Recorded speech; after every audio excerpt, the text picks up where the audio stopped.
And I also feel like Manacled has had a bit of a resurgence. It has. It even made the news. No, stop. Yeah, like I feel like it was a month ago now or something, but like it made it on the news. Oh no. Talking about like fanfic.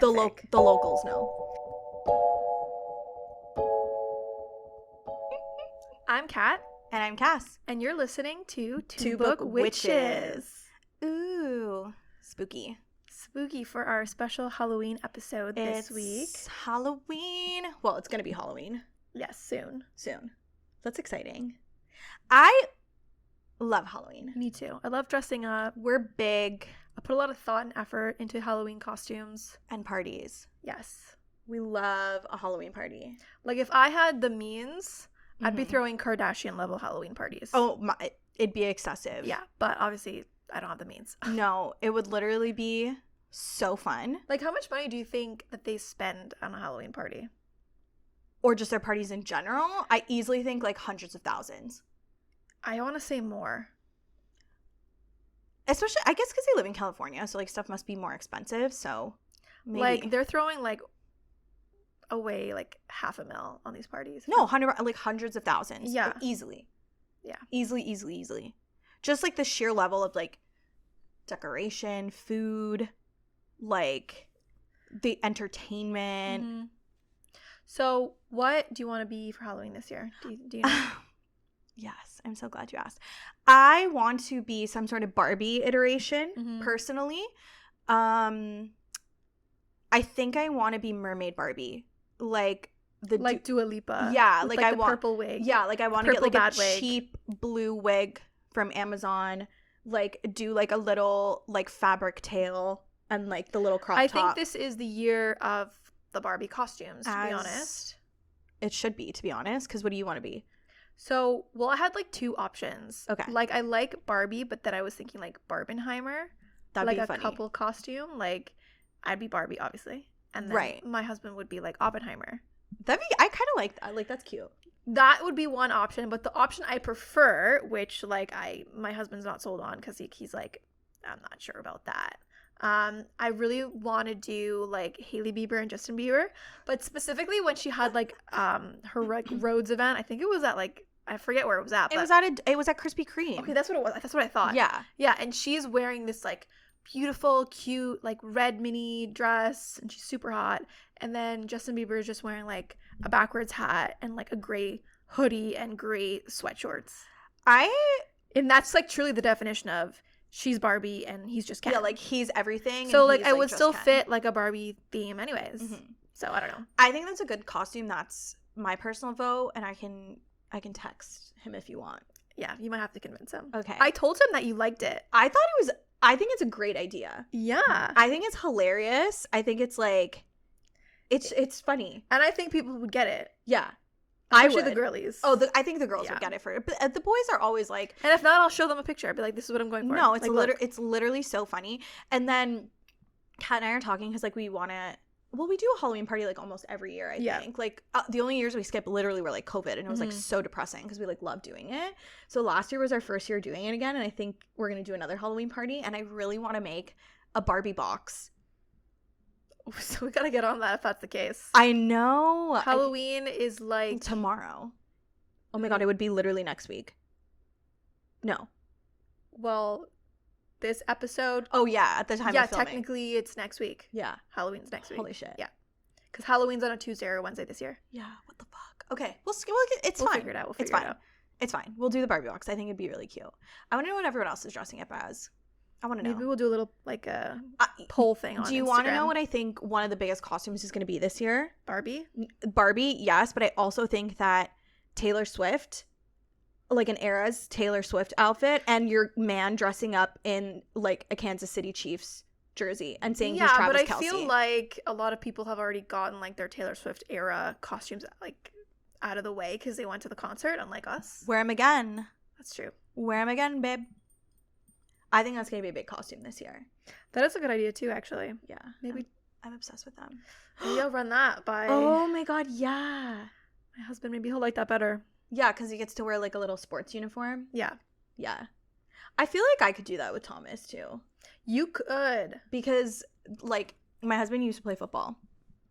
Which I think he doesn't right have now, like a Kansas City jersey. Yeah, no, he's not a Kansas City fan. Well, like, I don't know how he feels about Kansas City. But I feel like maybe he would be down for that costume if you I told honestly him. feel like he would. Because he also, like, really doesn't like to dress up. No, so he likes a very... Unless you force him to wear a costume, he doesn't. He basically, like, if I leave him to his own devices, like, if I'm doing a couple's costume with, like, Kat or, like, one of my other friends, like, my husband, like, won't really dress up. Like, no, he'll wear, like, a Superman t-shirt and, like, call it a day. And, like, a pair of glasses and be like, I'm Clark Kent. If I, like, make him dress up, like, if I'm like, okay, like, we're going as, like, Ariel and, like, Prince Eric, like, he'll dress up. He'll like, wear whatever I ask him to wear. Like, he's fine with it. But I have to, like, think about it and, like, give it to him. But I feel like a Travis Kelce Taylor Swift costume, like, he'd be down for it because it's, like, really low effort for him. I think he'd be down. Yeah.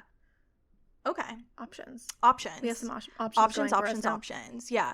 Because, like, I was gonna dress up as Mermaid Barbie. Like, I feel like if I didn't be like, oh, like, you need to dress up as Ken, he would just be like... Yeah, but I feel like if you told him to dress up as Ken, he would. Like, I feel like that's... No, 100%. A pretty easy costume too, really. Yeah. Because there's so many Kens. You can just be like, well, I am this Ken. Yeah, like, this Ken's job is... Beach. This Ken's job is football. Yeah. You know what I mean? I feel like he would like that. Okay. Well, we'll see. Anything else going on in the literary world? Or anything in general? I feel like not really. Not yet, but I feel like there's a lot coming soon. Well, I don't know. I'm sure everyone saw on TikTok the whole, like, Red Tower surprise book, like, pre-order thing. And I did it because me too. I was convinced, TikTok had convinced me that it was a special edition of Fourth Wing. Yeah. And I don't own Fourth Wing. Right. You don't own a physical copy. I have a digital copy. Right. So I was like, okay, let me order it. If that's the case, now I get a cool Fourth Wing copy. And I really was sad that I missed, like, the first release of Fourth Wing. The dragon sprayed edges. Yeah, because they have the dragon sprayed edges. So I'm like, I'm hoping that they bring this back. And then it was just black sprayed edges. And I was somewhat disappointed, but I guess it's better than regular ass edges. I'm okay. Like, obviously I would have liked the dragon sprayed edges, but the black sprayed, I also pre-ordered it. I fell victim to it because I was, like, also convinced it was the dragon sprayed edges. But I'm okay with the black sprayed edges because at least it'll match with Iron Flame. Yeah, because those ones... Like, that I'm happy about. That first release is black sprayed edges. And I mean, I literally already have a copy of fucking Fourth Wing. And now you'll have two. Now I'll have two. I can't wait. I gotta, like, archive all my books or something. Like, if you have more than one copy of a book, are you gonna still display it? Yeah. Okay. I think I am. 100%. And, like... Okay, so I have, like, a really small bookshelf in my house now. Eventually, like, when I have more space, like, I have, like, a fuck ton of books in storage. And I think I'm literally going to buy, like, a little scanner or something and, like, actually, like, document the books that I have. Oh, like, you're going to do, like, a library kind of scheme. Yeah. Very nice. I'm really excited about that.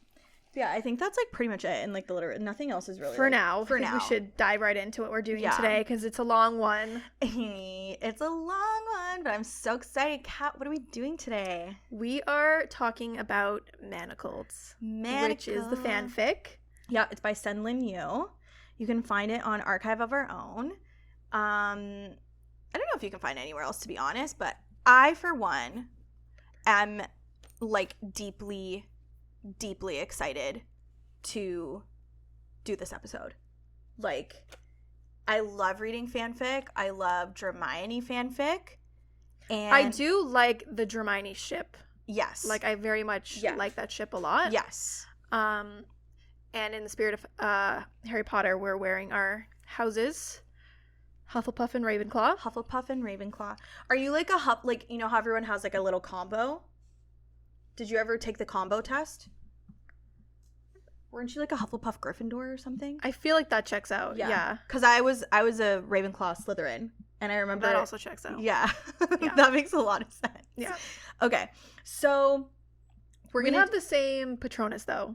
Yeah, we do. Black Swan. We did the because you know on, like, Pottermore you can do the little, like, test. I was pretty happy with. I was like, oh, this is a cool Patronus. Cool little Patronus. Yeah. I was like, that's cool. Mm-hmm. If you could, like, pick your Patronus, what would it be? Honestly, that's a good question. I feel like I probably would do, like, a doe or something. That's cute. Or, like, a horse, like, something of that.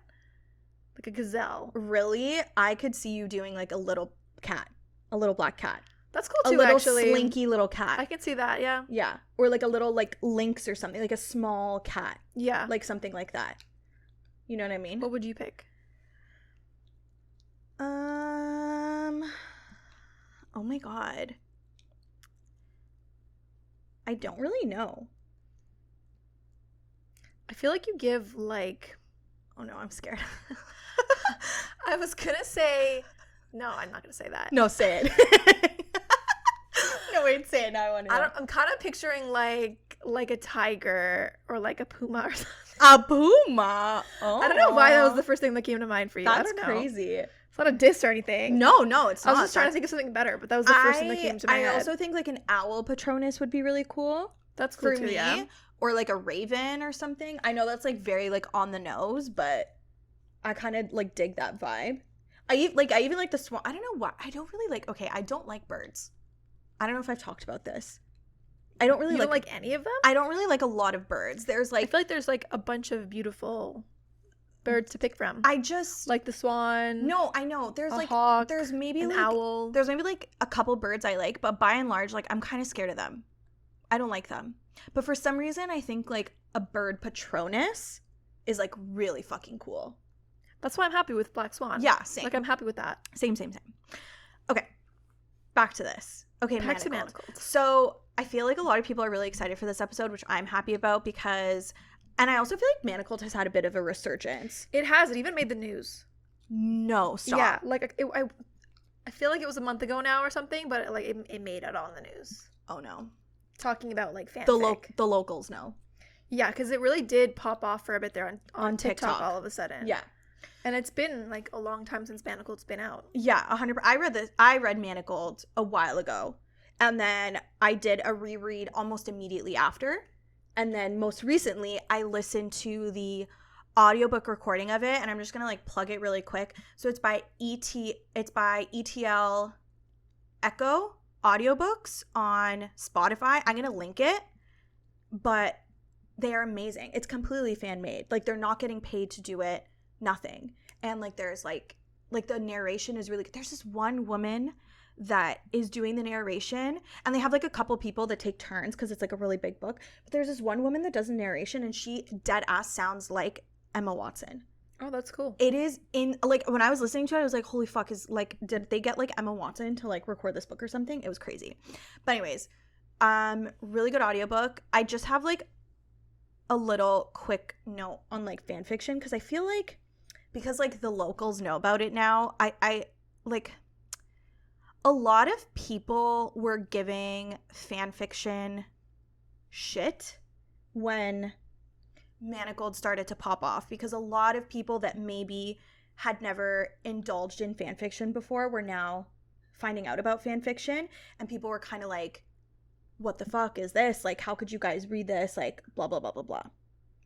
Which I'm like, I get it.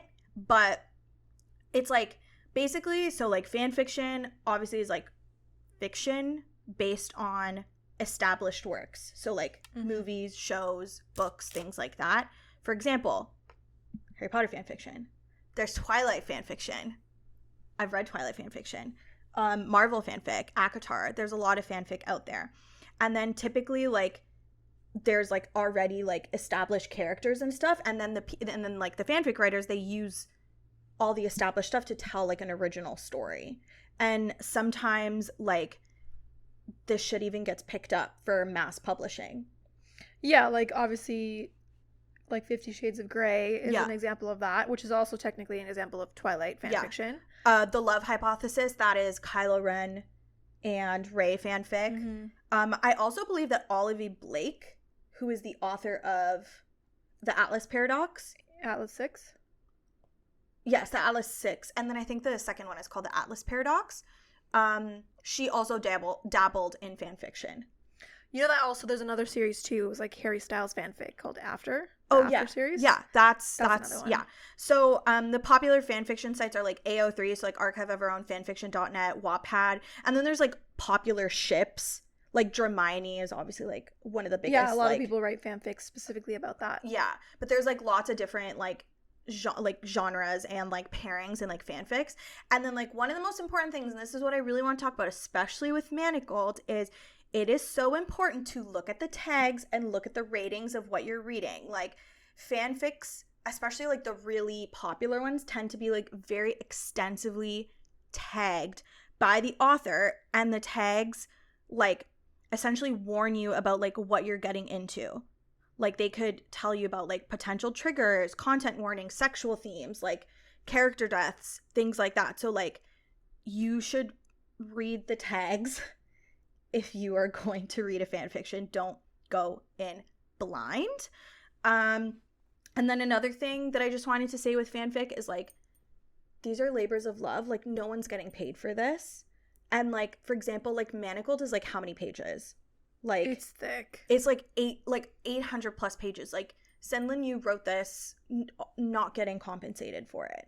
So just mind that like these are not traditionally published authors. Like be kind when you like rate and review and like talk about fanfic, because like they don't have these like massive publishing teams behind them like reviewing content, like editing for grammar, continuity, things like that. Like they're really doing this out of like love for the story and love for the characters. So that's really all I wanted to say about fanfic. If like this episode for whatever reason inspires you to go read fanfiction, I also don't think you should start with Manacled. I made that mistake. So what made you like, I talk about fanfic all the time. Like, what possessed you to start with Manacled? Like, when I heard that, I was like, so I've read oh my God. I read it, I feel like over a year ago now. Yes. And I honestly haven't touched fanfic since. It traumatized her out of ever reading any more fanfic. I mean, I was never really that big into fanfic to begin with. Right. Like, I'd never really read it before. Mm-hmm. And I guess, like, Manacled just seemed so big, and, like, everyone was talking about it, and I saw all these TikTok talks about it, and I really was just, like, convinced to read it, honestly. And you did finish it. Like, you read... Yeah, and I do really like the Dramione ship, so it was like, okay, yeah, best of both worlds. And then I read it, and I was like, okay, this is a lot. And I was traumatized. So just to give you a preface of what we're about to talk about, okay, these are the Manacled tags. It is explicitly rated, meaning it talks about explicit themes and there's explicit language. It talks about rape, non-consent, graphic depictions of violence, post-war, Harry Potter dies, alternate universe, Voldemort wins, forced pregnancy, imprisonment, Death Eater Draco Malfoy, minor character death, memory loss, eventual romance, battle, rape, mystery, healer Hermione Granger, self-harm, flashback, slow build, angst with a happy ending, slow build, Draco Malfoy, Hermione Granger, espionage. And then SenLinYu also gives the following warning. This work is dark. Rape and non-consensual sex are significant and ongoing aspect of the plot. There are also character deaths, psychological trauma, descriptions of battlefield violence, and references to torture. Reader discretion is advised. And I still chose to read it. And she still chose to read it. To be fair, I don't actually think I read that. But I do think that I knew enough about what happens in it before I, like... Well, I think I had talked about it. Yeah, before I decided to read it, because also I'd seen so many TikToks. And also the cover kind of gives it away a bit. Yeah. So please, if this is not your cup of tea, if you're young, like you should not be reading this if you're under 18. No, this is definitely like an R-rated book. Yeah. Like if this is not something that you think you can digest, like click off this episode. Go read something else. Skip to the end. I'll give you some recommendations for some happier versions. Happier, Dramione fanfic. Yeah. This one's really heavy and it has a lot of sensitive subject matter. So in saying that, spoilers ahead. Yep. Lots of spoilers. Lots of spoilers. If you, want to read the story yourself and find out what happens, I would click off now if I were you. Or don't. We could spoil it for you. Yeah, because we're not your moms and we can't tell you what to do. So, little summary. So, Harry Potter's dead. You know that right off the bat. In the aftermath of the war, in order to strengthen the might of the magical world, Voldemort enacts a repopulation effort. Hermione Granger has an order secret lost but hidden in her mind, so she is sent as an enslaved surrogate to the High Reeve until her mind can be cracked. This story is told in 3 parts. The first and third are 2 years post-war, and the second part is flashbacks over the course of the war at large. So if you want to find out what happens for yourself, stop now. This is also like, it's very Handmaid's Tale.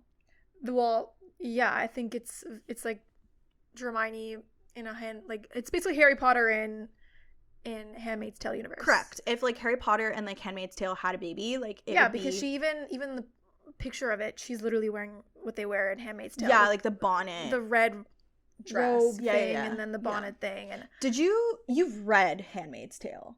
Yes. Did you watch the show? I watched the show, but I stopped after season 1 because it was just a lot. Me too. And I was like, you know, when you watch something and you're like, this is too close to being possible. Yeah. And I was like, I can't watch this because it just was too real almost. And I couldn't do it. It made my stomach hurt. Yeah. Like, yeah. And it's like, even thinking about, and I'll probably cry during this episode because I feel like this book's like pretty emotional, but The Handmaid's Tale, specifically why I like Margaret Atwood so much, is she writes things that are like super close. Yeah, just like it, only a couple things need to happen for that to be possible. You know what I mean? Like it just was too much. So I stopped after the first season. I don't even think I got through the first season. No, and then it just kept getting worse because then they didn't really have any more source material. So right, the show they had to fill in some blanks. The show just kept going worse and worse, and I was like, you know what? Yeah, no for me. I mean, sometimes you just want to watch something somewhat happy. You know? Sometimes I want to watch things that take me away from real life, not things that catapult me 20 years into what could be the possible future. So I stopped for sure. Me too. But that's part of the reason why I found this book very hard to read, because it is The Handmaid's Tale kind of. It is incredibly hard to read this book. Yeah, it's like there were times when I was reading this where I had to take a little break, and I was like, it's intense. Okay, so part 1. So it's been 8 years since Dumbledore died and about 2 years since Harry died at this point in the story. So we're like, technically it's like post-main war, but like we're still in it. People are fighting, you know? So I guess like Draco and Hermione would be in their like mid-20s, like 25. Like they're adults. Hermione is currently being held in sensory deprivation prison under Hogwarts and has been for around 16 months. And she tries her best to stay fit and mentally sound by exercising, reciting potions, etc. And like, I would simply die if this was me. Like already. Yeah, I don't think I would even try to like survive. You're telling me this woman kept herself sane for 16 months in like literally the dark. No, I don't know how you don't go crazy. No. With nothing to do and just your own thoughts. Oh, absolutely not. Like just in my own thoughts for like 10 minutes is already enough. It's just enough, and it's not even sensory deprivation. Yeah. She tries her so she's trying her best to stay fit mentally, blah blah blah. And then Umbridge, the fucking worst person ever, comes to collect Hermione to be appraised by a healer, and we learn a few things like pretty quickly at this point. So Hermione is healthy, but her brain is protecting her by blocking parts of her memory. That's the main crux of this. And then we also learn that Harry, the Weasleys, Tonks, and Lupin are all dead after being tortured and hung off the astronomy tower. See, this is where it already kind of lost me. I was like, God, everyone's dead? Name a character. Name any character. I guarantee you they're dead at this point. Well, I know one that isn't. Right, where we can keep it a secret. Keep it a secret for now. We'll keep it a secret. But by and large, if you can think of a Harry Potter character, they are most likely dead. Yeah. Like, I don't like to think about it. All the professors, like anyone fun. The entire order, dead and gone. Like, it's bleak. We also learned that Hermione is shackled with copper manacles, so she can't use magic, and like they explain like why this works, but like blah blah blah. I glossed over that. They don't really have anything equivalent to this in the universe of Harry Potter, do they? No, I don't think so. I believe we have something like this, for example, in like the ACOTAR world. Like we have the Gorzian bullets, and like that's in Crescent City. Yeah, but I guess really in Harry Potter, when we think about it, like there's not a lot of wandless magic. No, like if you don't have your wand, you really can't do anything. Yeah. I think that great wizards can perform wandless magic, and I believe J.K. Rowling has written about the lore of some of the other magical communities in the world, and I believe she said that some magical communities are better at wandless magic than others, Britain not being one of them. I don't think the Europeans are good at wandless magic. I think there are other cultures in like Asia, Africa, I believe, that like have really attuned to like wandless magic, from what I remember. But this basically renders her like she's a muggle. Yeah. She can't use shit. They also prevent her from harming herself, harming others, and she's under, like, compulsions to listen to, like, instructions. Like, she has to be, like, quiet. She has to be, like, obedient, like, all this shit. She has, like, no choice. And we also learned that Voldemort has started a repopulation program, and all the prisoners of war witches are being assessed for their fertility. Disgusting. And finally, anyone who escapes is tracked down and killed by the High Reeve. And we also learned that Ginny was the first body brought back by the High Reeve. She's one of the first people that has died. So that's what Hermione learns and what we learn really quickly. So at this point, Hermione is brought before Voldemort and eventually Snape to undergo legilimency. I only learned how to say that because of the ETL Echo audiobook. Because Voldemort believes she is hiding something vital about the Resistance, but neither of them can, like, break through her mind. Like, her mind's, like, pretty solid. So Snape is alive in this version. Correct. So everyone else is dead. But Snape, he's alive. Mr. Double Agent. Mr. Double, Triple, Quadruple Agent is alive. This book actually made me like Snape. Something that the original series I always like Snape. I know. I am Team Snape. If you ever listen to our, like, old episodes with the Harry Potter, like, special that we did, Kat's a big Snape fan. I don't like him. This book made me like him, though. To the degree which is possible for me. Which isn't that high anyway. Which isn't that high. Anyways. Okay. But I do love him in this book. So yeah, they can't access, like, anything in her mind. And there's this head healer, and she suggests that Hermione getting pregnant will erode the blocks in her mind, but that the only way to safely perform legilimency during pregnancy is if the father performs it. So Voldemort decides to ship Hermione off to live with the High Reeve because he's a really powerful legilimens. She's instructed to return every 2 months until she's pregnant in order for Voldemort to look through her mind himself. So Hermione is, like, sent off in these, like, scarlet robes, like, a la fucking Handmaid's Tale. And obviously the High Reeve is Draco Malfoy, and his wife is Astoria Greengrass, who is barren, as a lot of these pureblood witches are. Which, I mean, listen. Yeah. Is it the man or the woman, really? Because... Well, so apparently yes to this, because I feel like every time infertility is brought up in a story, it's always the fucking woman. Even in The Handmaid's Tale, like, it was the man. It was the man. In this, I believe, though, they do test the men as well. And it's specifically stated that Draco has quite strong swimmers, if you will. Congratulations, Draco Malfoy. Well done. Right. So they're instructed to take good care of Hermione to maximize chances of pregnancy. So, like, they can't, like, mistreat her. Like, she has to be treated well. Astoria, though, is, like, low-key unhinged in the story and would murder Hermione if given the chance. And you learn really quickly that Malfoy has, like, no love for Astoria. Like, he can barely fucking stand her. Like, I think it was, like, an arranged marriage. Like, it wasn't, like... Remind me who he ends up with in the original? Astoria, too? Astoria Greengrass, okay. Correct. But he likes her in the real story. Yes, he likes her in the real story. And her story is actually quite tragic in the canon version. Okay. Because she dies in the canon version eventually. Right. But you only learn this in the cursed child. Yeah. Oh, yes. Right. Because her family suffers from, like, a blood curse or something. Right. So she died. But coming back to me now. In this version, she's alive. She's alive and she's a bitch. Yeah. We don't like her. No, we don't like her.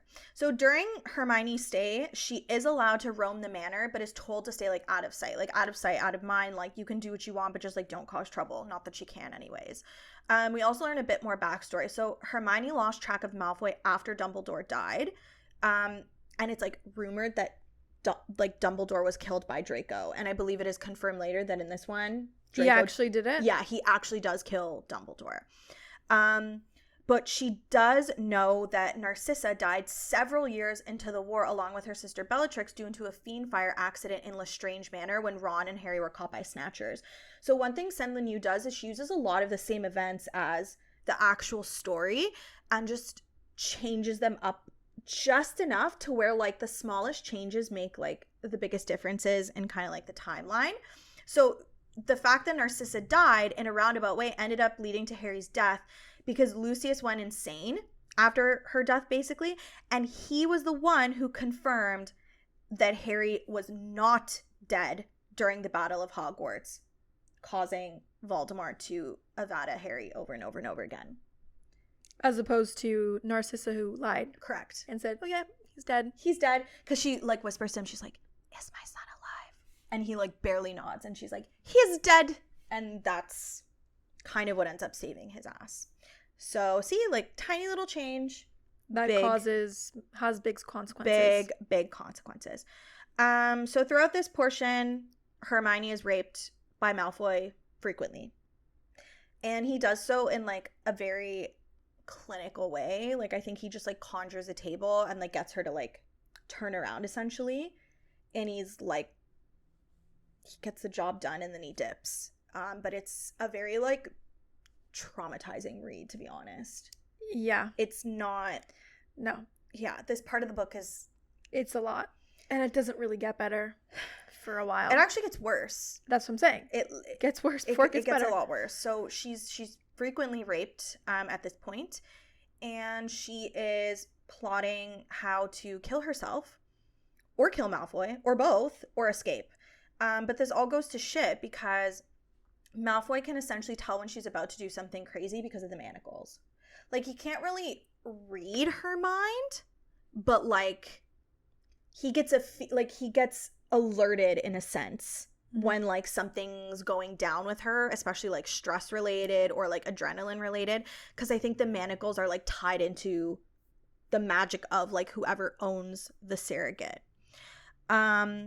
We also get some memories from Hermione, so remember, like, all her memories are hidden, but we get, like, little flashes, and, like, we have no idea what order these memories are in. We have no idea, like, what they're for.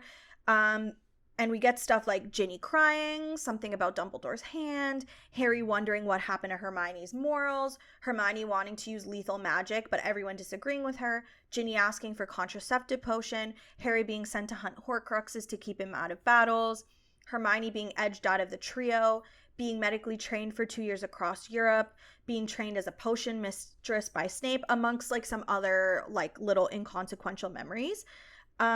So we do kind of get a glimpse into the past, but it makes, like, kind of no sense at this point. You're just kind of like, okay, like, great, but how does this fit into the larger story?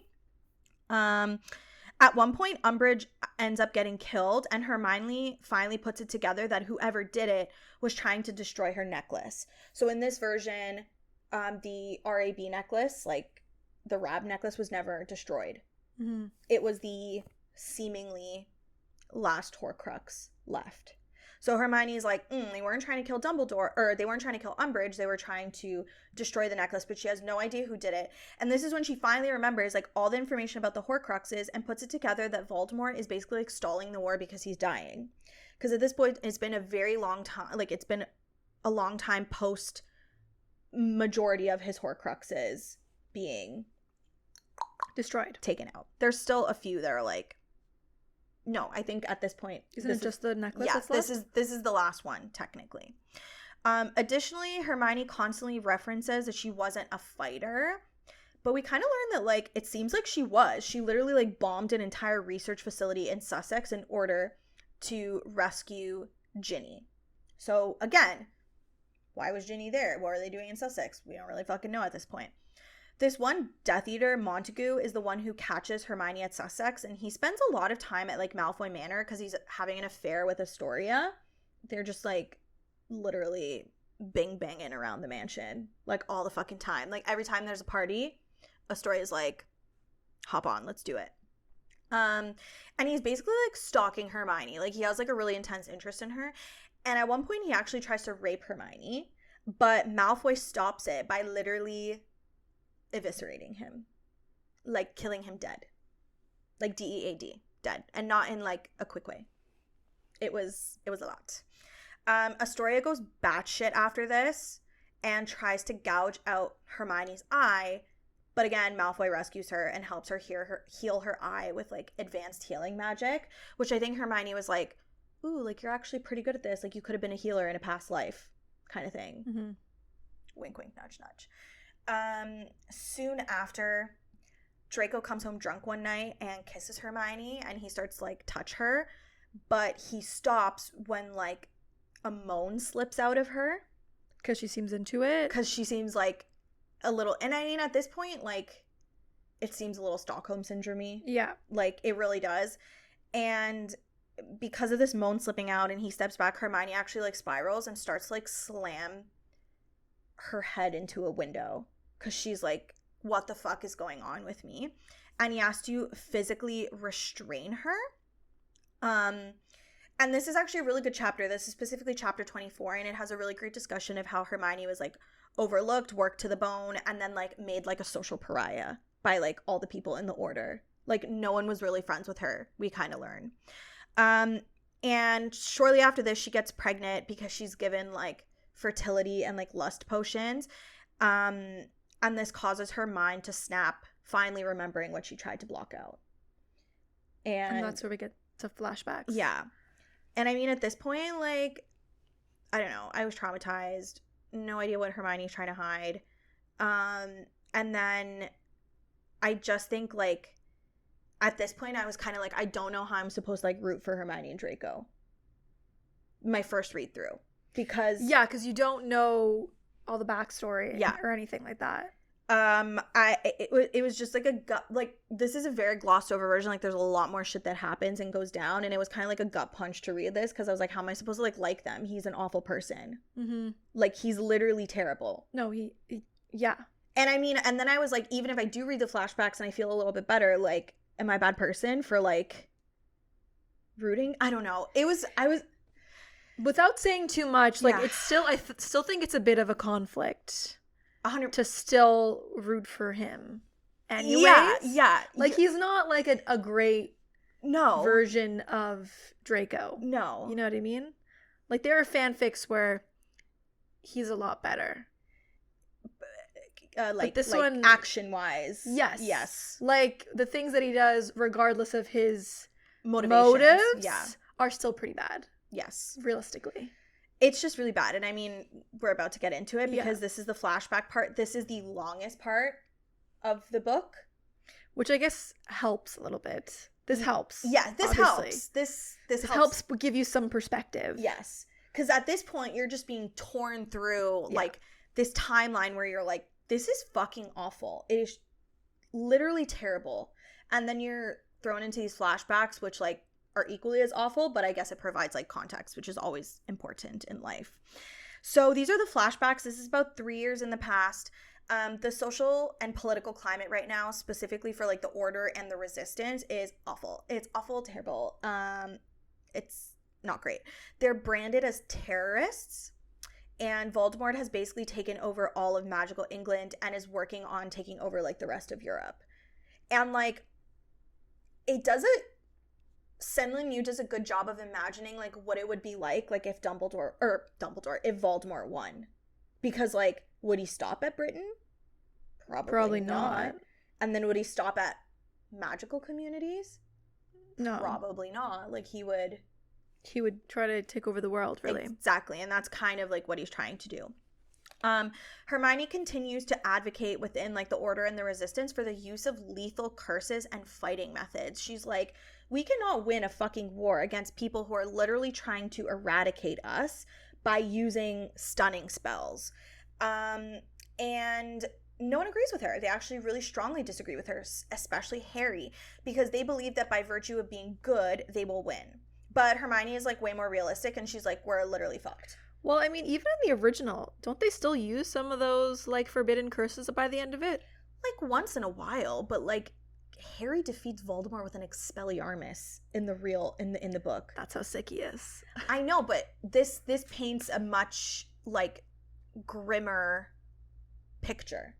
I feel like some of the Order were using those curses. Like, think of how in the original version? Yeah. Yeah. Think of how, like, Molly kills Bellatrix. Oh, 100%. Like, you get glimpses into it, but in this one, everyone's convictions are very strong. And I mean, even in this one, it does touch upon the fact that some people are a little more okay with using gray area curses. Like, some members of the Order will use more lethal measures, and some literally will not touch it. Like, Harry will not touch, like, a lethal dark curse. And he pays the price. Literally. He pays the price. And I mean, I don't know. I agree with Hermione. You can't bring a knife to a gunfight, you know? No, and I don't understand how you're supposed to win a revolution or revolt by using peaceful measures. And listen, I don't condone murder. No, but there are some people, imaginary characters, who deserve to die. You know? Just like the world would be a better place. This Harry, you know? I feel you. Okay. It just how are you supposed to win against people who are literally trying to eradicate you? That's what I'm saying. By using a fucking little stunning spell. And like at the end of the day, you're still trying to kill Voldemort, no? Yeah. It's not going to end unless he dies. Exactly. So you got to kill him. And, like, he's not going to stop at, like we said, like, magical Britain. Like, he's probably going to try and enslave, like, everyone. No, and he's not just someone you can haul up in Azkaban. Like, that's not going to work. No, it's not going to work. So Hermione is, like, very realistic with this sense. Everyone is getting to the end of their rope by this time. Relationships are breaking down all over the place. Everyone's arguing. It's not good. Hermione was trained as a healer, so she's not allowed in combat because she's one of the only people who can, like, basically heal anything. And she's been kind of like replaced by Ginny in the trio. Like a lot of the times it's like Ginny, Ron, and Harry that are like together and like doing stuff. Hermione sees like a very devastating side of the war. And she's deeply traumatized by the death of Colin Creevey, who died via like a flaying curse, which is like this terrible curse that just like cuts your muscles and skin off. Who's Colin? Colin Creevey. Isn't he the kid with like the little camera all the time? Oh yes. He's like a big Harry fanboy. Thank you for reminding me. And he forgot he kind of existed. And he has a brother named Dennis. Sure. Dennis Creevey. I believe you. Yeah. So she's deeply traumatized by this death. It was really like the first death that like shook her to her core. And after this, she was like, I can't, like, how do you even face the atrocities of this war? She also works to develop counter spells, counter curses, counter potions to fight against all the new shit that's coming out of like the Death Eater research facility. Throughout this part, we get the sense that Hermione is basically like a social pariah and like very isolated. Everyone thinks she's like a fucking weirdo. And I find that very fascinating that is the case. Mm-hmm. Like, you're telling me she's a social pariah, not like Ron Weasley? Well, because Ron is useful in combat at this point, right? Yeah, but honestly, listen. Go for it. Hermione is not useful in combat? Well, she's not allowed. But that to me is a waste of a resource, and at this point, she's not useful in combat because she's been out of the field for so long, she can't keep up. Yeah, but she's also like one of the best wizards of her she's a fast learner. I don't know, this was stupid. This was a waste. Waste of 100%. And I think one of the themes of Manacled and something that SenLinYu does really well is she paints Hermione as someone that people see as not as valuable as other people, even though she is inherently crazy. Yes. Because even in the original, I think everyone knows Hermione is the only reason that shit gets done. Anyone stayed alive. But no, she is a complete like isolated social pariah at this point. It's heartbreaking to read. Mad-Eye Moody approaches Hermione and admits they are losing the war, but an opportunity has come up to turn the tides. Draco Malfoy wants to turn spy in order to avenge his mother in exchange for a full pardon and Hermione before and after the war. So now and after the war, he wants Hermione. Snape confirms... Like to work with her. Yeah. And I mean, she kind of assumes it's in other capacities at this point. Really? Yeah. Is that what it was assumed? Yes. In this point in the story, she is kind of like resigned to give herself to him in any way necessary. So he's just asking. He's like, I want to fuck Hermione. Well, he didn't say that. He said he wanted her, and she was the one who kind of was like. So she assumed that that's also what that meant. Correct. Okay. Which I mean is, I guess, a fair assumption. Like, you're in a war, like. People are doing atrocious things, like she expects the worst out of him, I guess. Yeah. So she's like, whatever, but obviously she's willing to do like whatever it takes. Snape confirms like the offer is legit and said that Malfoy had a fascination with Hermione at school, which is news to Hermione. Hermione immediately accepts, knowing that she will be completely under his control, but she's willing to do literally whatever the fuck it takes to win this war. She's like, I don't give a shit. They meet constantly in this, like, safe house, and Malfoy provides incredibly useful information to Hermione and the Resistance. He gives her this, like, black ring that matches one on his own hand so that they can, like, alert each other when needed. And Malfoy also trains her in occlumency, dueling and fighting throughout this section. So remember when I was saying she's kind of like useless on the battlefield? She becomes way more useful at this. Like, she becomes a threat through Malfoy's training. He often provokes her and like goads her sexually. Like, he kisses her to throw her off. Like, he reminds her like he has all the power. Like, this is a big power play for him, and he's an awful person at this. But like, at this part, I'm still like, I still fucking hate you. Like, it doesn't matter if you're a spy. Like, you're still he's still not the greatest. Like, he hasn't shown any redeeming qualities at this point yet. Hermione is desperately trying to figure out his true motivation, because she's like, there's no fucking way he's gonna turn spy like 2 years after his mother's death randomly. Like, why wait all this time and then say that it's because of his mother? She's like, I don't believe it. She wants to find a way to make him hers, to lessen the chance of him betraying her and the resistance. And you can all kind of use your imagination at what she thinks that she's going to have to do to make him hers and make him dependent on her. She asks him for books so she can continue to study the Horcruxes, which he does provide. And overall, the information that Malfoy provides is incredibly valuable and allows the Order to save a lot of lives. At one point, Malfoy tells them that Voldemort's going to be out of the country, and the Resistance launches like this really large-scale attack where they destroy like the research facility. And Voldemort gets incredibly pissed off. He retaliates brutally, and they build a new, bigger, badder facility in Sussex. So this is the name we've heard before. This is where Hermione she blew up this place, and Ginny was there, but we don't know anything else right now. Hermione is constantly healing Draco, and like when he becomes injured, which is like really fucking often. And the worst injury is this like punishment that Voldemort did, where he like carves like runes into Draco's back, and he does it with like a special knife and like Nagini's poison and with like runic blood magic, and it's basically to like bind Draco to him. And the runes he specifically chose to make Draco like ruthless, determined, like things like that. The runes will eventually kill Draco if she doesn't heal them, because it's like incredibly dark magic. And over the course of the few weeks, she does heal him, and she uses this stone called the Heart of Isis that she got from Egypt, and she like puts it into his like heart when he's stunned, because it has like some sort of like cleansing properties to it. So she's hoping that it will help with the dark magic. But this is like low-key bad, because the Egyptians gave it to her because they thought that she could use it on Harry. Oh, I don't remember that. Yeah.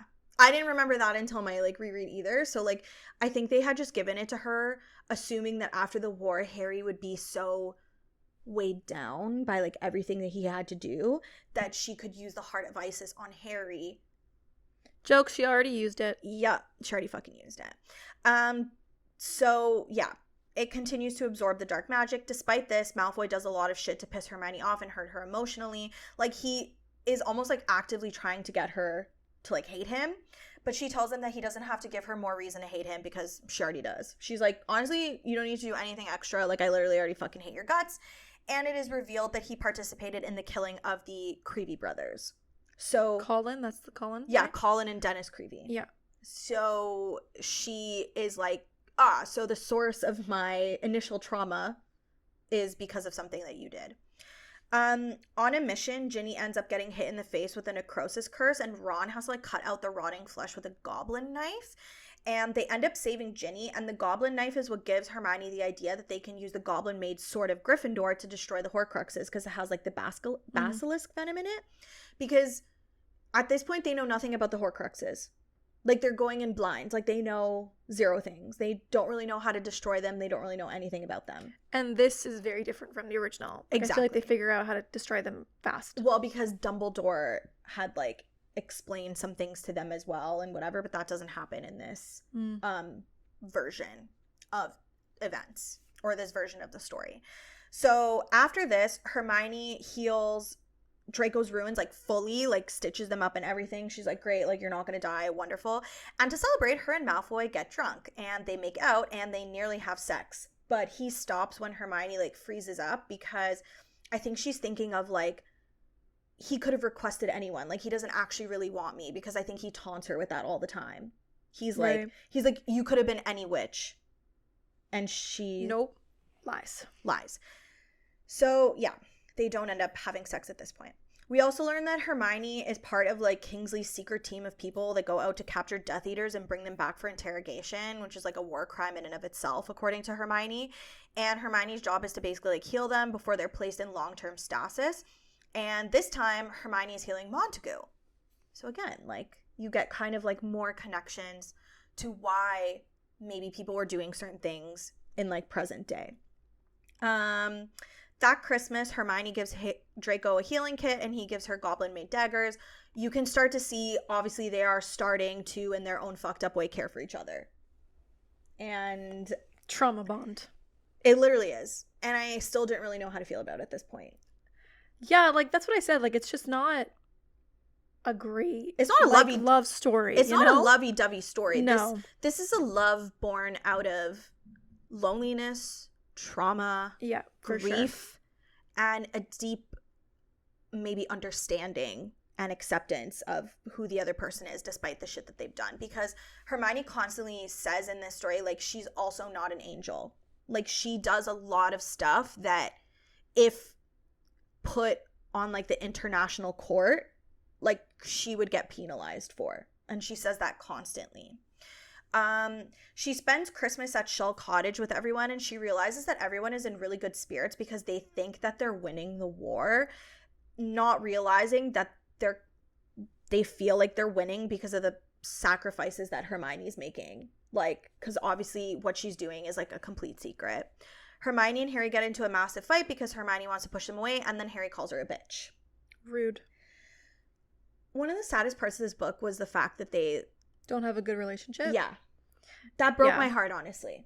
Like, there were lots of times when I was reading this, and I was like, I just hate that they're, like, not friends. It was really sad. Oh my gosh, you're, like, breaking down over there. It's just so sad because that was one of my favorite parts of the original book series. Well, and the original book series, I originally wanted them to be together. Me too. And they're so close. And in this one, like, they literally can barely look at each other. Like, the war has just eroded, like, every part of their relationship. And it's just really, really sad. That part really got me. So Snape and Hermione meet, like, every once in a while, and when they had met next, Snape reveals that Malfoy is, like, climbing the ranks. He's going rogue. He's, like, fucking killing people en masse. Like, he's basically, like, going crazy. And Hermione puts it together that Kingsley, Snape, and Moody are hoping that Draco would have died by now. But Hermione confesses to using the Heart of Isis to save his soul, and Snape is furious, telling her she has, like, 2 months to demonstrate she has control over him. Otherwise, she has to give her memories of him up to Kingsley, essentially, like, betraying him. Like, they would have revealed his identity and he would have died. Over the course of the next month, Malfoy continues to train Hermione, and a week before the deadline, Hermione realizes that Malfoy is waiting for her to betray him, so she kisses him, and this leads them to having quick, rough sex, after which he comments, "Happy to know you've got your chess piece locked into place." So, and isn't this like she was a virgin before this moment, correct? Right? And he didn't know. Yeah. And then he was like, "Oh, well, had you told me, I would have gone gentler." He feels bad about it. Yeah. There's, like, a moment right after where he looks down and he sees blood, and he's kind of, like, really taken aback by it, and he's like, you should have told me. And she's like, would it literally have made a fucking difference? And that's just a bit more depressing. He admits he knew all along that this was, like, her mission to kind of, like, put him to heel, or, like, put a collar on him, basically. But he didn't think that she'd succeed. He just wanted to avenge his mother. She still doesn't believe the whole mom angle, and she tells Malfoy, like, so she's like, I literally don't fucking believe you. And he tells her that the only reason he took the Dark Mark was to protect his mother because Voldemort had literally caged her and continually tortured her after Lucius's imprisonment, to the point where, like, she was obviously never the same.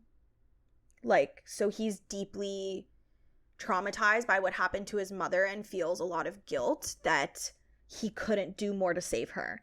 And that is actually his motivation for this entire thing.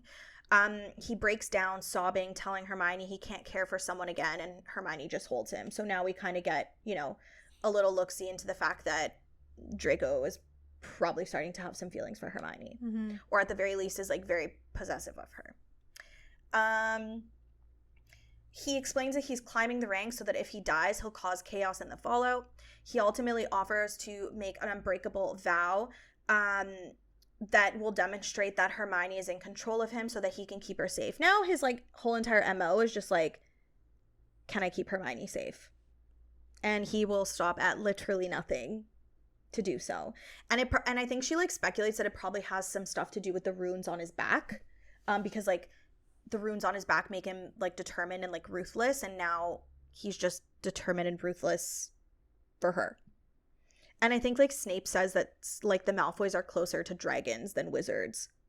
Like they're very like possessive over the people that they love and the things that they have.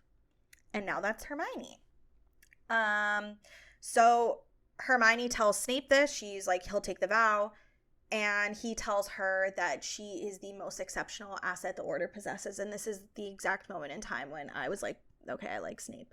Well, you know what? People should have realized that sooner in this story. Mm-hmm. Because she is the only reason why anything gets done. Truly. That's what makes the ending of this story so much more traumatizing. And I don't know how much you remember of it, but like obviously we'll talk about it. It's so sad. Okay. But yeah, this was the moment where I was like, oh, I like Snape. When he says this exact line to her. Welcome to the Snape Club. I am in the Snape Club because of SenLinYu. The following week, Draco takes the vow, and he does, like, and the vow is kind of like he'll do his best to help the Order defeat Voldemort and not assume power after. Those were, like, the vows that he made. One night, Hermione finds Ginny crying because she is pregnant with Harry's baby. Do they not have contraception so the way in this universe? So the way it's explained is there is a contraceptive spell, but I guess the contraceptive spell is like the wizarding equivalent of a condom. It works, but it sometimes fails. And the contraceptive potion is the wizarding equivalent to like a birth control pill. So it's like better if you take it regularly. And Ginny was taking it regularly, I believe, but she didn't 1 month because like Harry had been gone, and then he came back and she used the spell thinking that that would be enough, but it wasn't, because she says that Pruitts, which is like her mom's side of the family, are like really fertile. So like it literally happened. Hence like the 7 Weasleys. Exactly. And bing bang boom. You just had to look at her. Lil Ginny Weasley is pregnant with Harry Potter's baby. She won't abort because all Harry talks about is wanting a family after the war. Like that's literally the only thing that's keeping him going. But she also doesn't want to tell him she's pregnant because she thinks that this will make his stress worse. And like Ginny says like he's not doing well. Like this is weighing on him. Like he thinks that the end is near, and and mind you, like they don't have as much information as they do in like the canon book series. So he doesn't really know what he's doing. Like he doesn't know how he has to kill Voldemort. He has no fucking idea what's going on. So her and Hermione devise a plan, and the plan is for Ginny to get Spattergroit. And this is a non-lethal, long-lasting, contagious disease, which would necessitate Ginny being hidden and quarantined for up to a year. So it's like kind of the perfect plan. They're like, it's fine, you'll go hide out for a year, and then we'll figure out what to do later. Harry's told about the disease, and he's obviously upset, but ultimately like understanding, and he's like, okay, fine. Things go more to shit when Ron is captured during a mission. Hermione meets with Draco to tell him, under order from Kingsley, that like he needs to get more information about this like kidnapping, because like Ron is literally the only thing keeping fucking Harry sane. Like basically like Ron is like Harry's emotional regulation, and if Ron is gone, Harry will like go batshit probably. Malfoy can barely look at her and explains that the way he feels about her is just another set of manacles on him. Hence the name. I always thought that it was just like, when I had read this, I thought it was just because of her, but it's also because of him. Like, yeah, exactly. Harry convinces Hermione to come on a mission to rescue Ron, just in case she needs to heal him so they can apparate.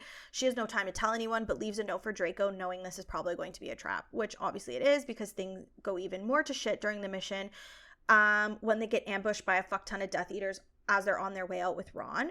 Hermione's holding her own in the fight, thanks to Malfoy, and uses like a very dark spell to save Ron from a werewolf who is biting him. I think she like carbonizes him. Like he like carbonizes him? That's what she says. She said what does that even mean? I have no fucking idea, but it's a really dark spell, and he just like poofs out of existence. She gets stabbed, but Malfoy shows up, murders every fucking Death Eater, puts the Order members to sleep, and heals Hermione. He's, like, very efficient. Like, the one thing you can't deny about him is that he's, like, a great wizard. And, you know, it's just so funny to me because, like, in the original, I never really pictured him as some, like, great wizard. I always just picture him as a coward. He's a coward, but he's incredibly intelligent. He's second in class only to Hermione in the books. Yeah, but that still doesn't mean that he couldn't do anything if he's, you know, if he's not brave. No, I know, 100%. But so it's just interesting to see him being, like, so badass in this version. He is the high fucking Reeve. Like, he inspires fear in anyone around him when he's on the battlefield. Draco is livid that she was on the mission and threatens to kill everyone in the Order if she dies. So it's giving, like, I will burn the world down for you. Which I love. And this is when I started to, like, turn, obviously, because I was also under Stockholm Syndrome at this point. We're all under Stockholm Syndrome. And I was like, but he loves her. Yes, but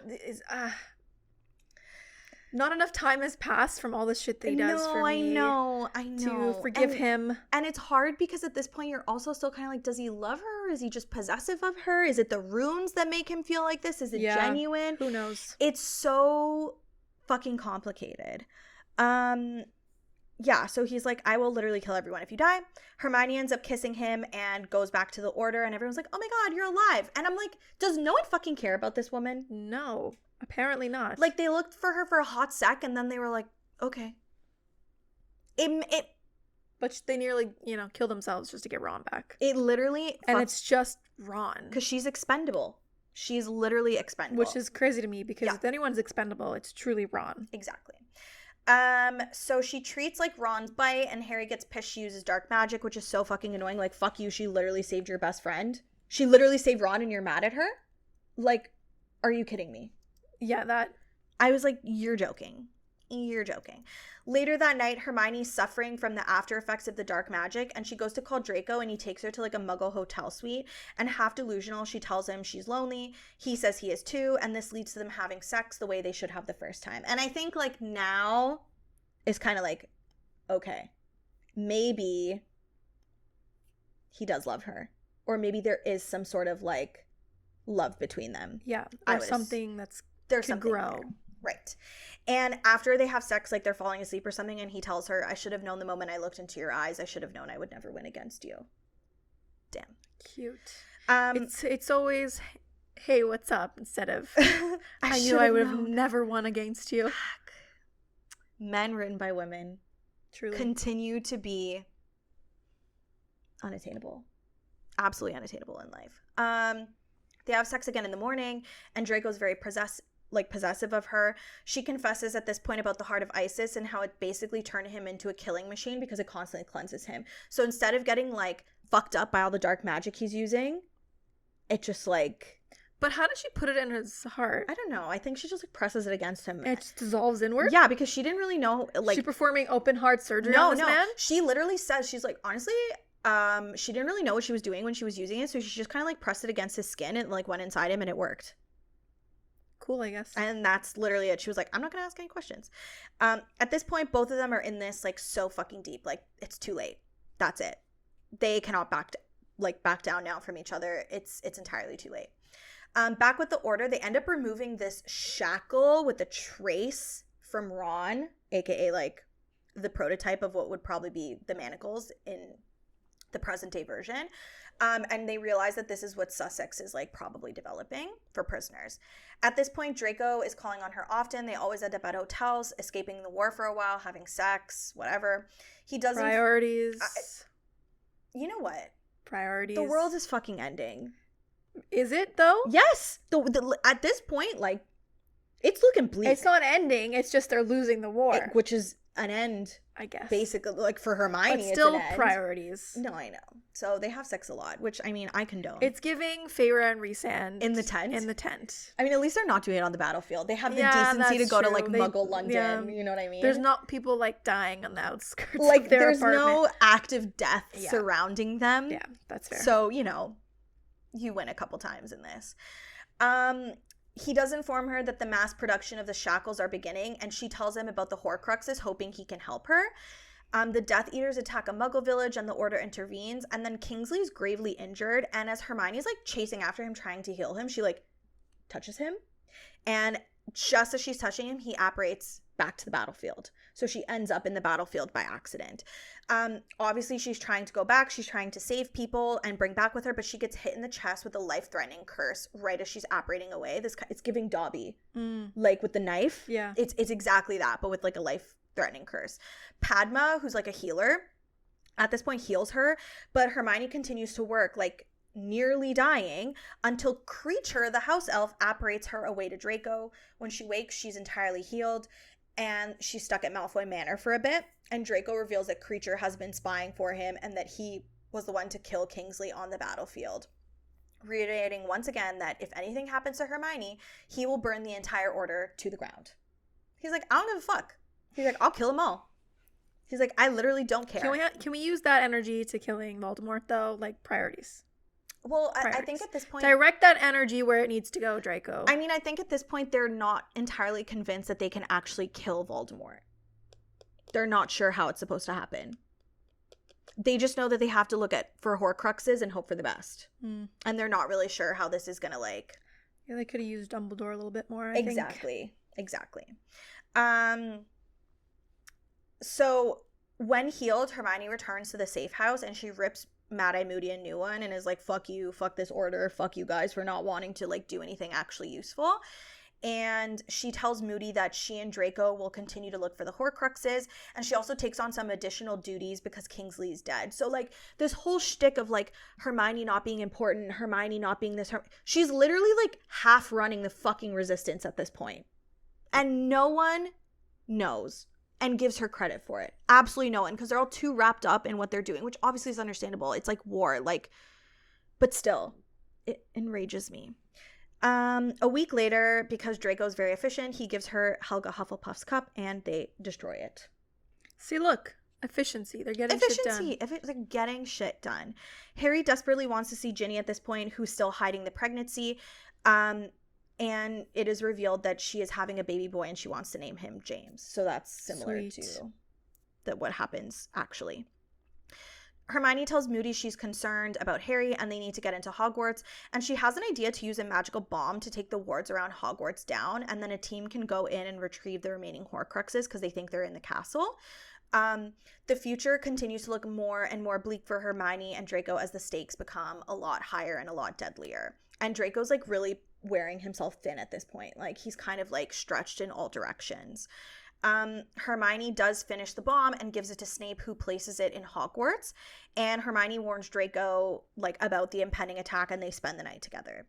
She hopes the battle will end the war and tells him to run if Voldemort dies, because she's like, I don't know if I can protect you. Like, despite the fact that you were a spy and like helped save us, like I don't think I can defend you on like an international scale. But he doesn't care, and he refuses to leave without her. As the Order is preparing, Hermione meets with Harry, who tells her he thinks this is it, and that he's going to kill Voldemort, but he also thinks he's going to die. So he's very, very, like, this is a very different Harry than, like, the book. Like, he's incredibly depressed. I think he, like, goes and has fights in, like, Muggle London to, like, take the edge off. Like, he's a chain smoker, like... It's just, yeah, it's cool. I think he knows that he's losing. Yes. He knows deep down he's losing, but, like, he's still stuck in his convictions, and he's not willing to, like, do anything to change it. Obviously, Hermione is like, don't say that, blah, blah, blah, blah. But he makes her promise to take care of Ginny should he die, which he thinks he is. Hermione talks her on, and she's like, please, like, you have to watch out for him. Watch out for Harry, and both of you need to come back. Everyone leaves, and we get this really fucking depressing line. Hermione stood alone in the potion cabinet trying to remember when they had stopped hugging each other goodbye. So again, it's just like the erosion of like this friendship. Like it like never stood a chance. Like they treat her like just anyone else, not like she was literally their best fucking friend throughout school. Or actually someone who gets things done. Yeah, because she can't tell them about anything she's doing. She can't tell them about the fact that she took over Kingsley's duties. She can't tell them about her spying. She can't tell them any of this information. Like, so she's doing all this shit, and it just has to happen, like, under the fucking table.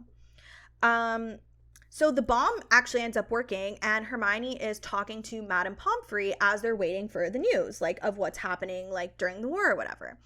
Or, like, during, like, the battle at Hogwarts. And Pomfrey is talking about, like, oh, you know, all you kids need to go see mind healers when this is all done, especially Harry. I begged Dumbledore to have Harry looked at after first year because she detected 2 magical signatures in him. And at this point, Hermione freaks out because she realizes Harry's a Horcrux. Because I think she had studied Helga Hufflepuff's cup and realized that there were 2 magical signatures in the cup, which was, like, kind of like a hallmark of the Horcrux. And she actually, like, goes to Hogwarts, confirms it, and tells Harry. And Harry is, like, resigned to die. He's like, okay, well, this is it. Like, I'm a Horcrux. I have to die. This was always in the prophecy. Like, this is the way that things are supposed to go. And in a panic, when Harry's, like, saying his goodbyes, Hermione blurts out that Ginny is pregnant. Because she's like, maybe this will convince him to, like, retreat, regroup, make another plan, whatever. But he does not change his mind. He just tells Hermione, take care of, you know, Ginny and the baby, tell them I love them. And he puts on his invisibility cloak and dips. Outside, Hermione sees that all of these, like, imprisoned Death Eaters, like the ones that, like, the Order was keeping, have somehow escaped. So things are now going poorly.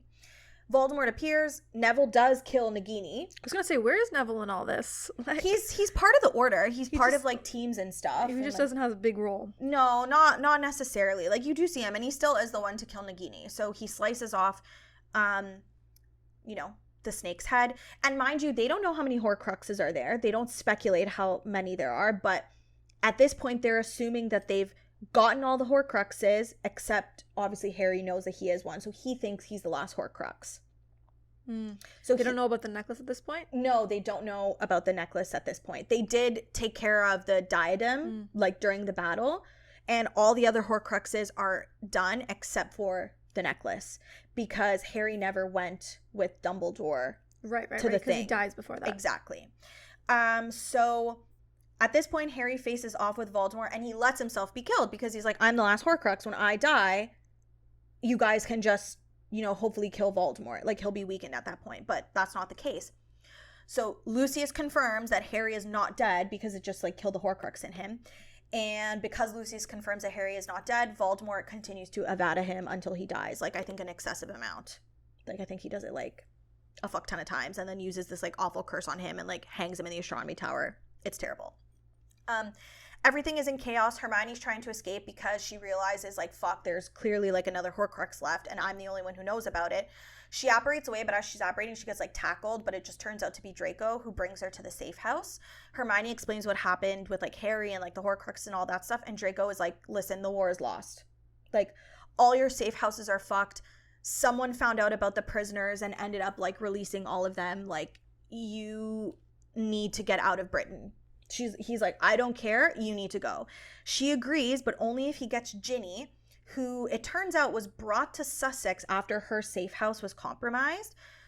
Hermione reveals Ginny's pregnancy, and Draco agrees to get Ginny as long as Hermione follows his orders after. He's like, okay, fine, I'll go get her, but, like, you have to do what I say after.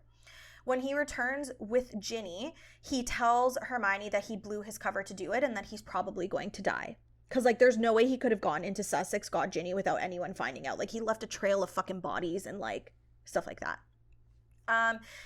Hermione gets him to take her to Snape so she can pass along her Horcrux research, while Draco brings Ginny to the new safe house before coming back to get her, like Hermione.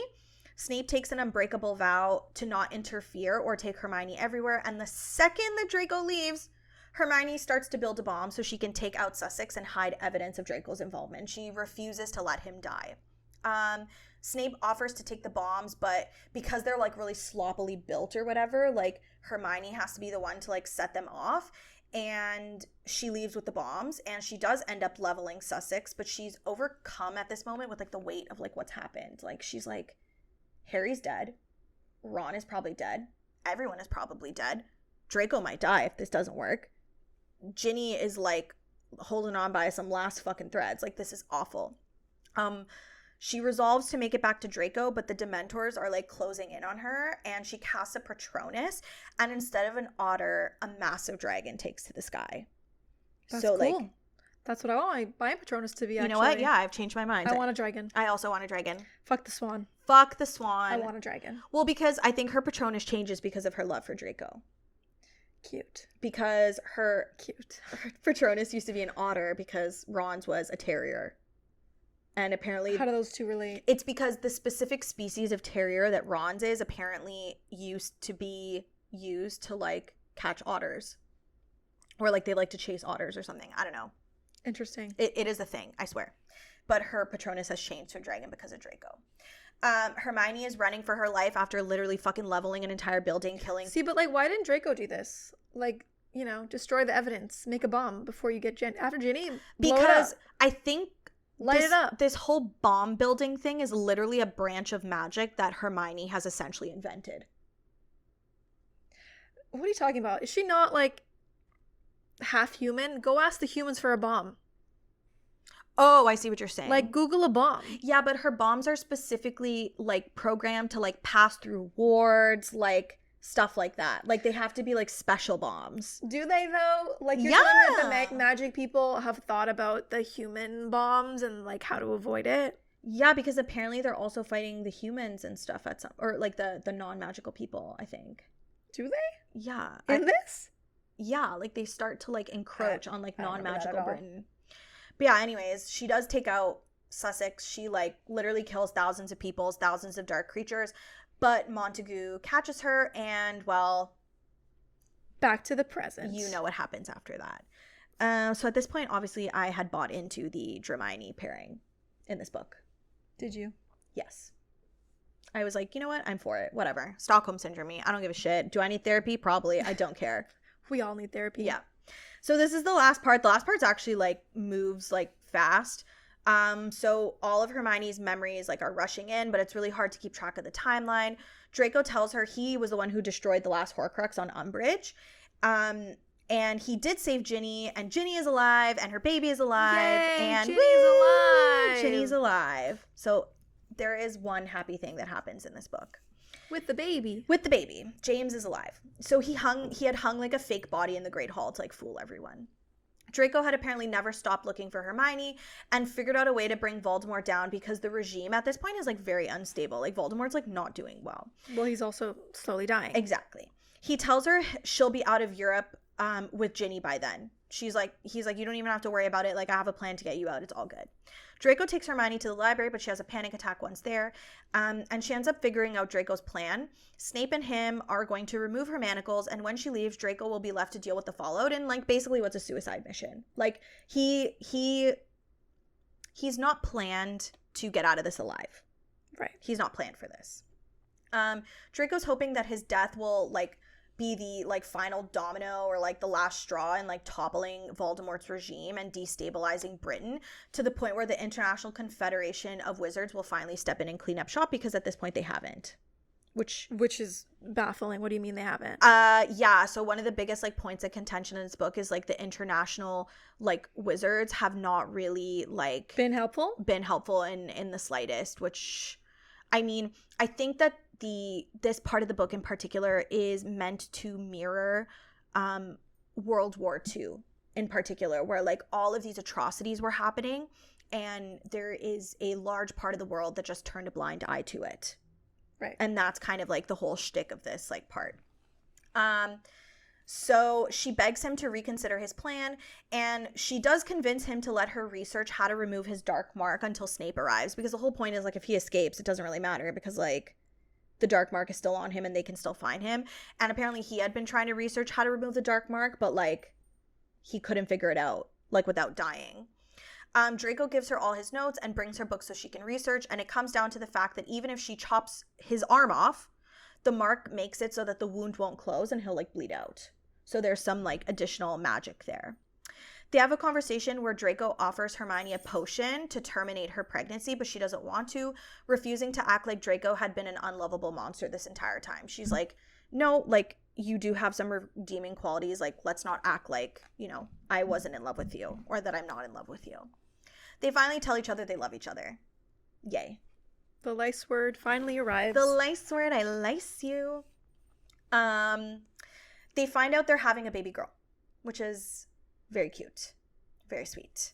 Hermione tries to have sex with him, but she can't bring herself to fully do it at this point. One night while waiting at the library, Lucius returns to the manor, recalled by Voldemort to take over some of Draco's duties. He is literally off his fucking rocker. Like, he is not well. He is unhinged.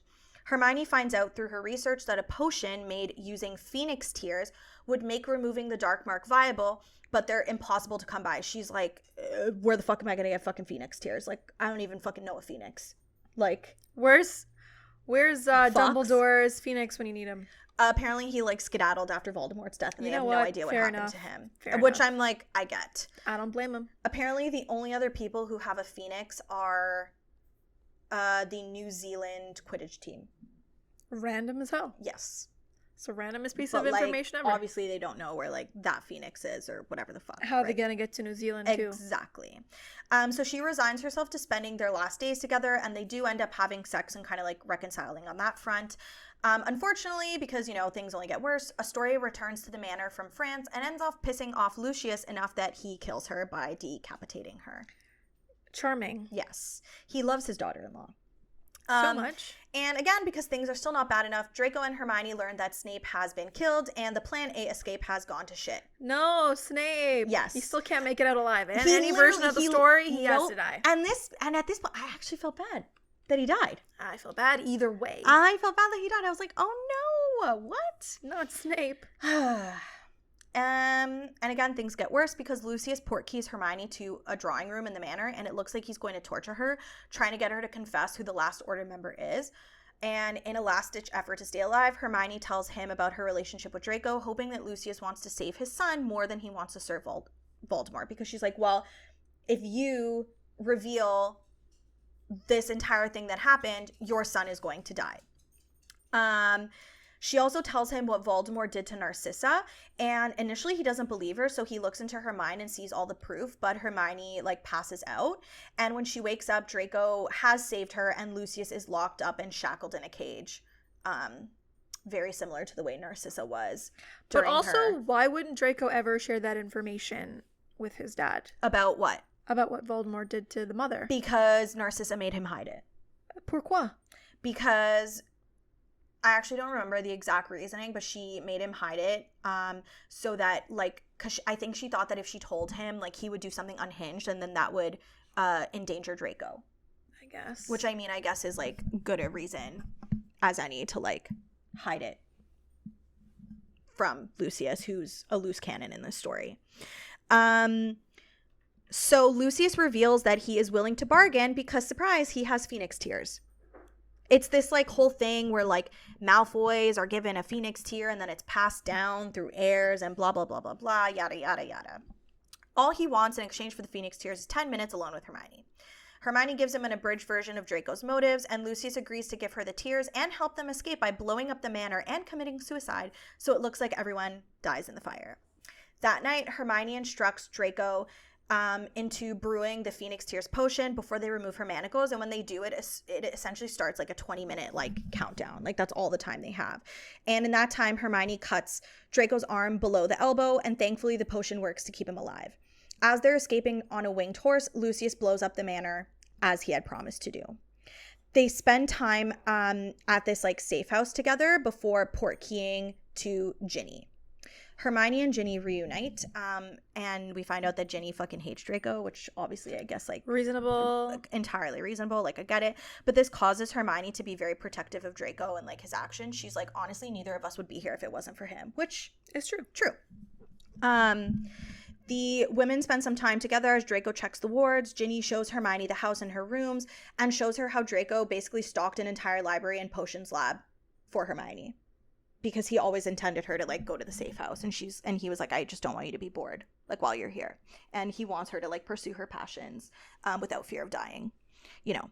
Hermione meets James, and it is absolutely heart-wrenching. And in this part, like, there's this one line that goes, aside, because he has, like, red hair, aside from his hair, he looked exactly like Harry. Hermione stared at him and felt like she was having her heart crushed.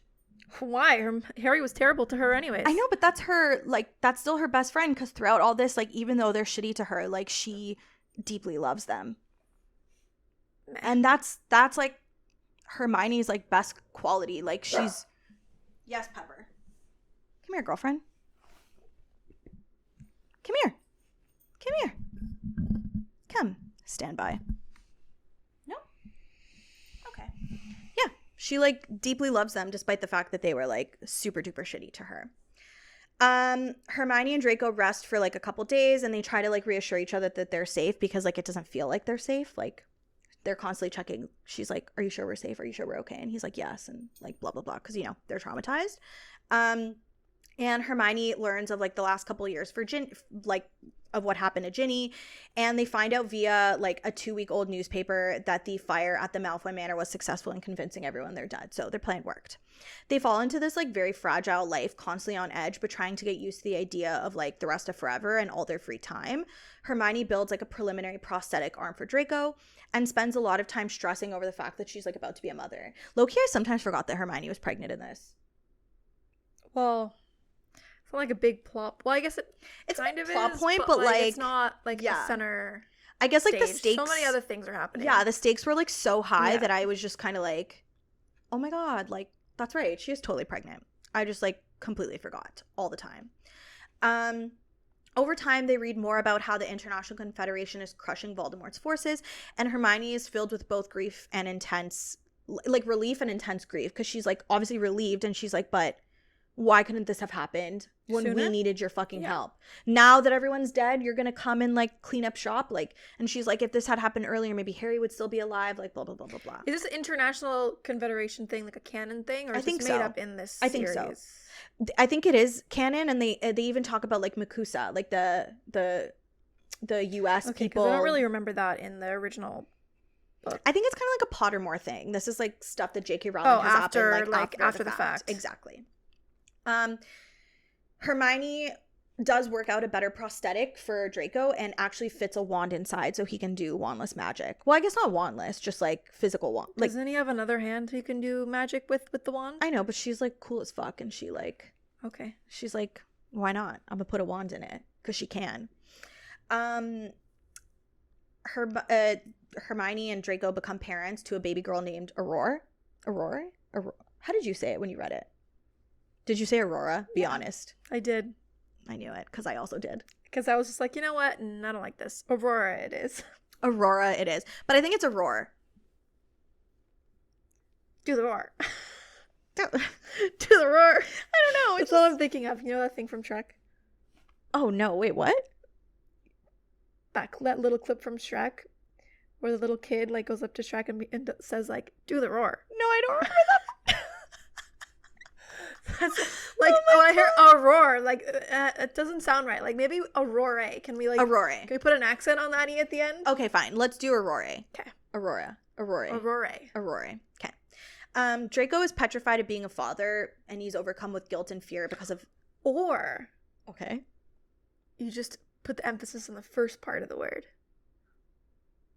No, I don't think that works. Because then it sounds like horror. Yeah, I like that better. But horror is like the wizard police. I still like that better. I'm just gonna say Aurora. Okay, let's do it, Rory. I'm gonna do Aurora because that's, I don't know. I think they nickname her Rory. Maybe we'll just call her that. Sure. Because I think that's what they nickname her. Okay. Draco's obviously petrified of being a father. He's overcome with guilt and fear. But he takes to fatherhood the second Rory grabs his finger. And he's besotted with her, like absolutely in love with her. The Liberation reaches Britain, and they take down Voldemort's stronghold, just leaving him inside there under guard, hoping he'll rot to death. So even though they like win, just kill him. Yeah, My God. They can't get through the wards, right? So they're just like, oh, okay, well, but now you have him. Just I know, I hear you. Know?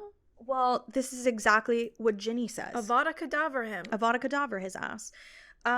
They release the prisoners, put people on trial, etc. But as with real life, they try to rewrite history, and they, try to erase a lot of the post-war atrocities. Try to make it seem like not as bad as it was, and like blah blah blah. Because obviously, if it's terrible. Like, why didn't you step in sooner, kind of thing. And they especially try to erase the post-war atrocities as it relates to the repopulation efforts and the surrogates. Like, the government is even considering giving the surrogate children to the rich families instead of allowing the mothers to choose what to do with their children. That's pretty bad. It's women always getting the short end of the stick. Ginny decides that this is bullshit because Ginny's a badass.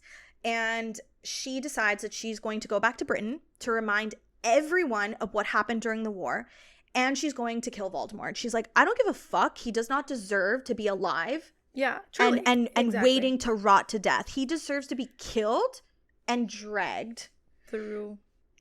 And that's what she does. She succeeds with the help of like an elite like wizarding squad. They break through like the wards. She kills Voldemort and she drags his body behind her out of the castle. And I'm just like, ooh, okay. She ends up beginning to help rebuild Wizarding Britain and Hogwarts, and she actually takes on the role of the Defense Against the Dark Arts position at the school. She becomes a professor at Hogwarts eventually. When she returns to the safe house for James, she begs Hermione to come back with her, obviously willing to vouch for Hermione. She's like, I will make sure that you're safe, like whatever. But she doesn't think anything she says will ever make what Draco did better. Because his signature was like all over these Death Eater documents, like especially in the last few years, because Voldemort wasn't really doing anything. It really does look like Draco was like running shit.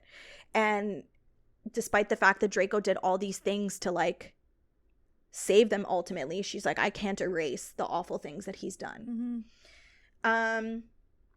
Hermione refuses to leave Draco, so they stay at the safe house and raise Rory, sending her to school in New Zealand. So they don't send her to Hogwarts with James.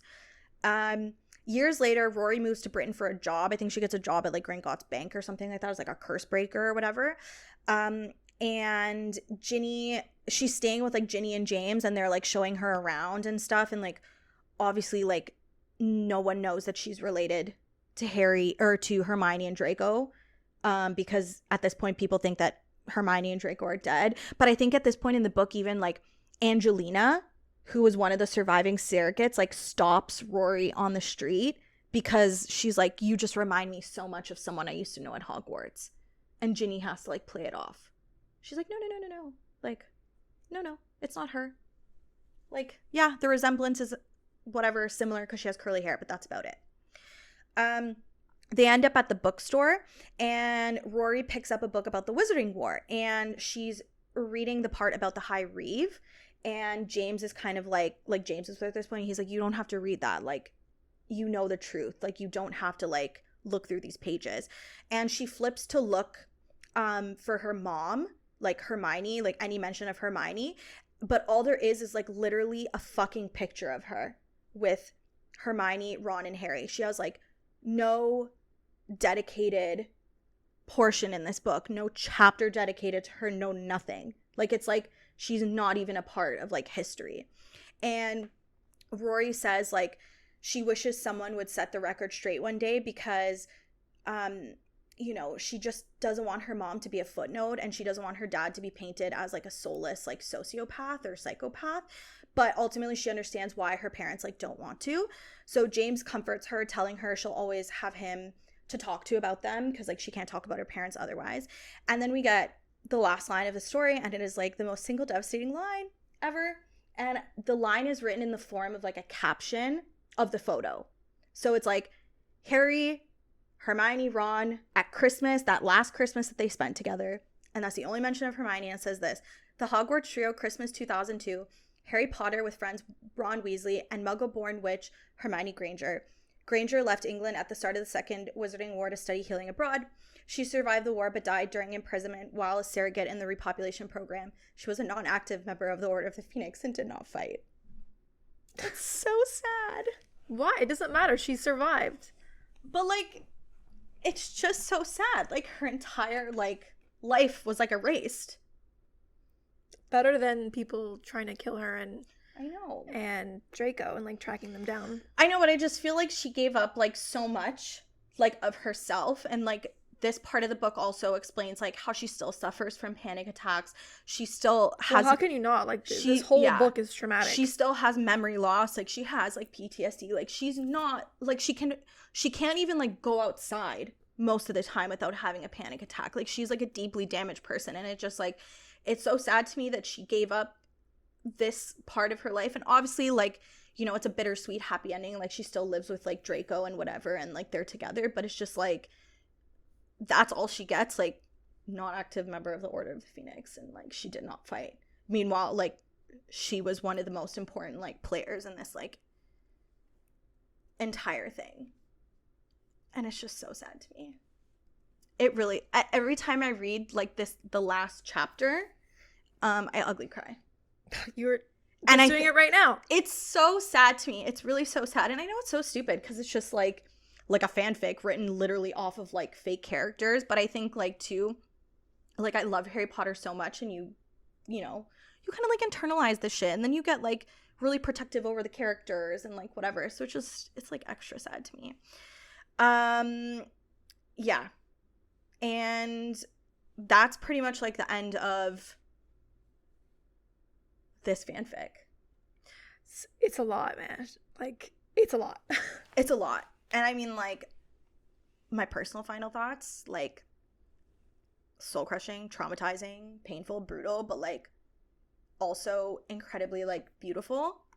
And, like, I think it's just a really good study of, like, the lengths that someone will go through, like, the limits that someone will push themselves to when, like, the stakes are high and, like, lives are at stake. Like, especially like Hermione and Draco, like the shit that they're willing to do to like turn the tides of war. And it's about like forgiveness and like seeing the good in someone when like by and large like they committed like numerous atrocities in the name of staying alive and protecting the people they love. And it's about trying to find like when enough is enough, like when's the line, or like where's the line, like what lines am I willing to cross to change things. And I just think it's really like a heartbreaking story, and I think it's like a really good commentary on like war and grief and like the atrocities of war. And honestly, it's one of the best things like I've ever read, like one of my favorite things I've ever read. And SenLinYu, like literally it just like shattered my entire spirit with this fanfic. Are you good? I think you need a breather. I do. For me, like, yeah, I don't think I'm gonna read fanfic anymore.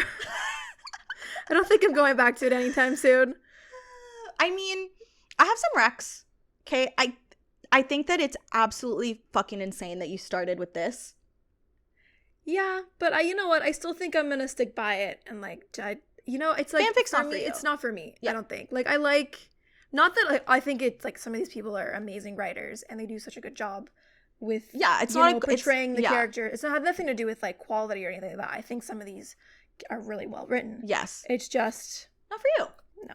And I don't think fanfic's for everyone, which is why I gave that disclaimer in the beginning. And I was kind of like, you know, like being mindful, like fanfic is not for everyone. Like I still enjoyed the story, but like I think that it was too brutal for me. It's awful. Yeah. So I have some like, I like to read a little bit like happier things. Okay. Know?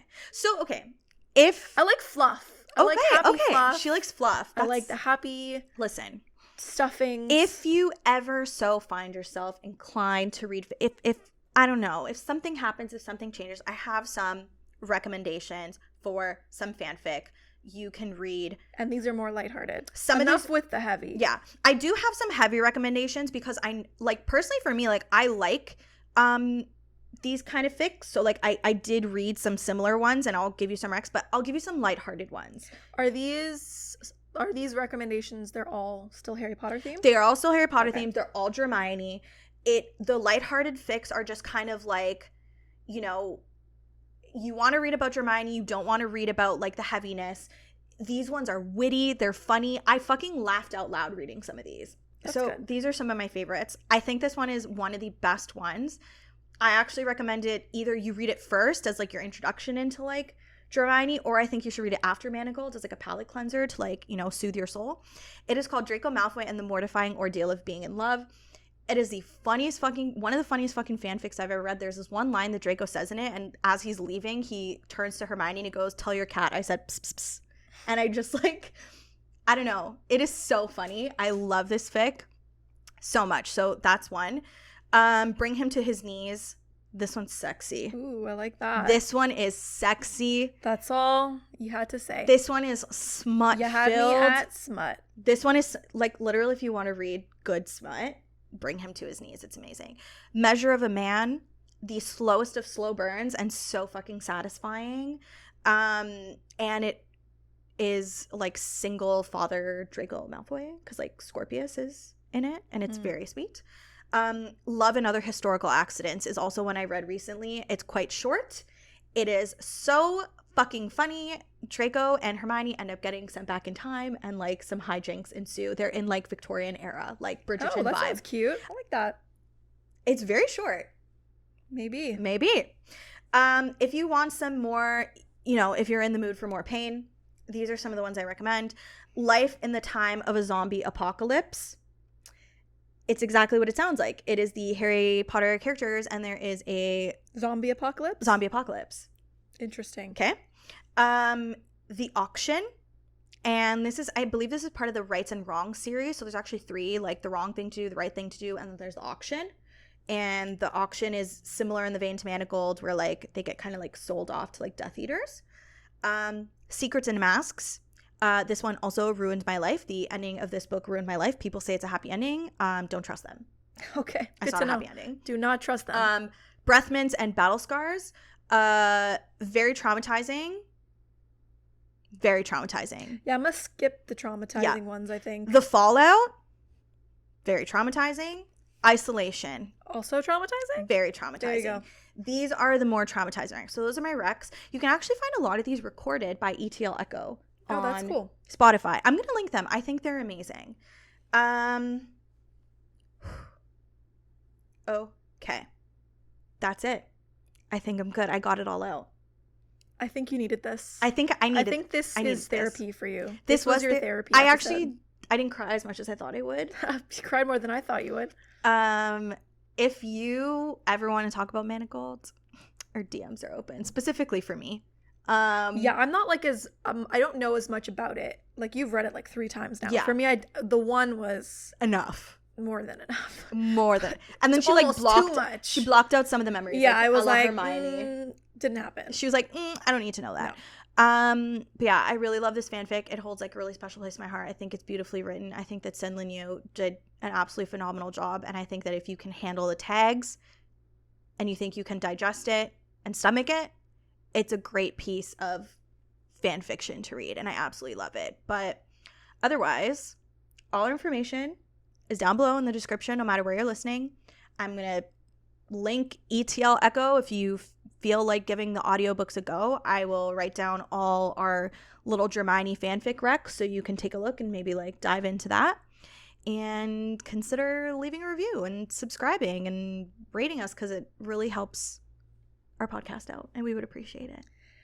And yeah, so enough with the heavy. Yeah. We'll leave this heavy episode behind us. Oh my god, yeah, what are we doing next week? Next week we'll be doing a episode on Fourth Wing in preparation for the release of Iron Flame.